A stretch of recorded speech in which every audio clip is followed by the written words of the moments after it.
داخل این ویدیو میخوام باهاتون راجع به سری از مهمترین و توچش‌ترین تفاوت‌های فیلم بدرینگ هایست و کتابش صحبت کنم. به عنوان کسی که کتابش رو خونده و خیلی هم دوستش داشته. یکی از اولین چیزایی که به نظر من اومد تفاوت ظاهری و سنی شخصیت کافی و هیثکلیف با ورژن کتابیشون بود. این دوتا داخل کتاب حداقل تا سر اتفاقات پارت اول و مردن کافی دو نوجوان بودن عملاً. 17 سالشون بود، در حالی که بازیگرایی که نقششون رو بازی میکنن داخل فیلم مارگو رابی خانم 36 ساله است و جیکوب الوردی هم 29 سالشه.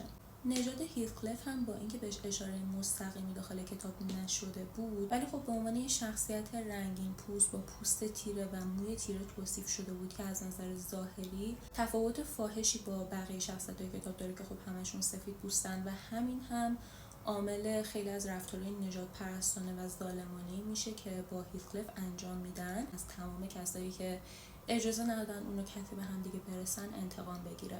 من در حالت عادی با گرفتن اینطور آزادیای هنری داخل ساختن فیلم اصلا مشکل ندارم که بیان نژاد یک شخصیت رو یا رنگ پوستش رو عوض کنن تا زمانی که به داینامیک بقیه شخصیت ها با اون به جوری که اصلا شخصیت خودش شکل میگیره ربطی نداشته باشه. یکی دیگه از بزرگترین تفاوت‌ها به نظر من حذف کردن کلی شخصیت هنری برادر کافی از داخل کتاب بود و یه جورایی ادغام کردن داستان هنری با داستان پدر کافی.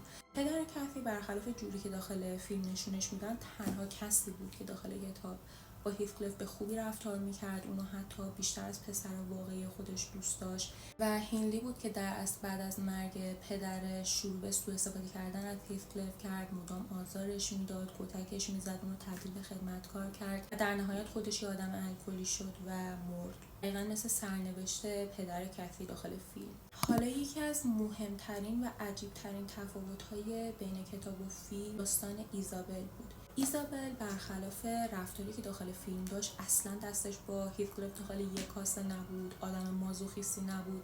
به محض اینکه با هیثکلیف ازدواج میکنه و هیثکلیف شروع میکنه بد رفتاری کردن باش، مدام بهش فحش میده، توهین میکنه، سگشو دار میزنه، ایزابل از دست هیثکلیف فرار میکنه با وجود حامله بودن و سعی میکنه خودش رو نجات بده، ولی خب ایزابل داخل فیلم اصلا همچین رفتاری نداشت و حتی تبدیل به سگ هیثکلیف میشه. من هنوزه دلیل این تصمیم و این آزادی هنری رو اصلا متوجه نمیشم. شما اگه تفاوت دیگه‌ای به ذهنتون اومد حتما داخل کامنت ها واسم بنویسین.